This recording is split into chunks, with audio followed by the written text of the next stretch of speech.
이태 내외 악재의 코스닥 지수가 장중 8%나 폭락하면서 4년 6개월 만에 서킷 브레이커가 발동됐습니다. 또 코스피 지수는 1% 이상 급락하면서 1840선 아래로 떨어졌습니다.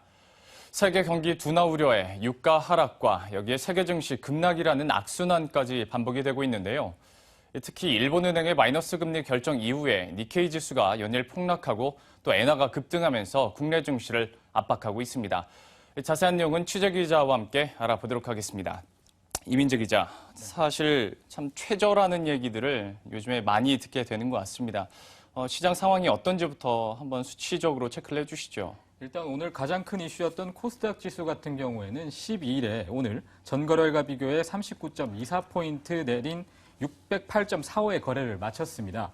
지난 2월 13일 이후 1년 만에 최저인데요. 이틀간 10.99%나 하락을 했습니다. 또 오늘 오전 11시 55분 코스닥 지수 같은 경우에는 8.17% 하락해 594.75까지 떨어졌습니다. 이로 인해 2011년 8월 9일 이후 4년 6개월 만에 역대 7번째 서킷 브레이커가 발동을 했는데요. 연초 중국 증시를 강타한 서킷 브레이커가 코스닥 시장에도 출현한 겁니다. 또 장중과 장 마감 기준 하락폭은 2007년 8월 이후에 그리고 8년 6개월 만에 그리고 또 하락률은 2011년 9월 이후 4년 5개월 만에 최대입니다. 또 코스닥 시장 업무 규정에 따르면 코스닥 지수가 그 전일 종가보다 8% 넘게 하락하고 또 이게 1분간 지속이 되면 20분 동안 코스닥 시장의 거래를 중단하는 서킷 브레이커를 발동을 합니다. 또 앞서 오전 11시 40분경에는 코스닥 150 선물 가격이 6% 이상 급락을 하면서 사이드카가 발동을 했는데요. 사이드카 같은 경우에는 그 선물 시장의 급등락이 현물 시장에 또 파급되는 것을 막기 위한 것으로 또 발동 후 5분 후에 자동 해제가 되는 것입니다.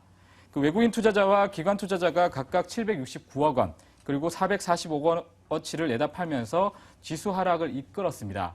또 오늘 코스닥 시장에서 하락 마감한 기업은 1,007개사이며 또 52주 신저가를 경신한 기업은 226개사에 달합니다. 코스피 지수는 전거래일과 비교해 26.26포인트 내린 1,835.28의 거래를 마쳤습니다. 지난해 8월 이후 최저인데요.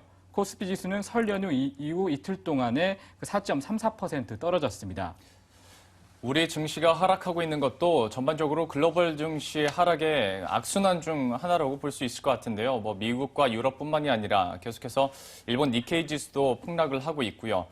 또 이제 다음 주부터 휴장을 했었던 중국 증시가 개장하지 않습니까? 이것도 하나의 변수가 될 수 있겠네요. 네, 일단은 건국기념일로 어제 또 휴장을 했던 일본 증시 같은 경우에 오늘 니케이 지수가 4.8% 내린 14,952.61의 거래를 마쳤는데요. 개장 10분 만에 1,500선 아래로 떨어져서 이례적이었습니다. 또 2014년 10월 21일 이후 1년 4개월 만에 최저치인데요. 또 이런 가운데 다음 주 월요일에 이제 2주 만에 개장을 하는 중국 증시가 휴장 동안의 어떤 글로벌 증시를 반영할 수 있다라는 또 우려가 있고요. 이 후폭풍을 또 걱정하는 목소리가 커지고 있습니다. 전문가들은 다음 주 중국 증시의 행보가 또 국내 증시의 어떤 방향을 유도하는지 살펴야 한다고 말했습니다. 관련 내용 김영준 교보증권 리서치센터장 인터뷰 들어보시죠. 일단은 좀 안정될 것으로 봤던 어떤 매크로 상황 자체가 신년 들어서 오히려 조금 다시 문제가 불거지는 상황이고요. 특히 과거에 G2라고 불리던 미국, 그다음에 중국도 마찬가지로 조금 불안한 모습을 보이고 있는 게 가장 큰 지금 글로벌 시장을 불안하게 하는 요인이 아닌가라고 보고 있습니다.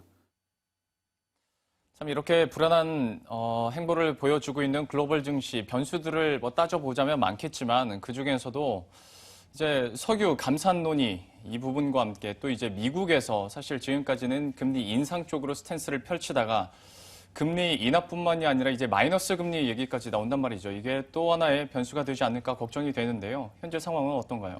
일단 제니 옐런 미국 연방준비제도 의장이 11일 현지 시간으로 상원은행 위원 청문회에서 연준이 마이너스 금리를 살펴보고 있다라고 말해서 뉴욕 증시가 하락을 하다가 좀 낙폭을 줄인 바 있습니다.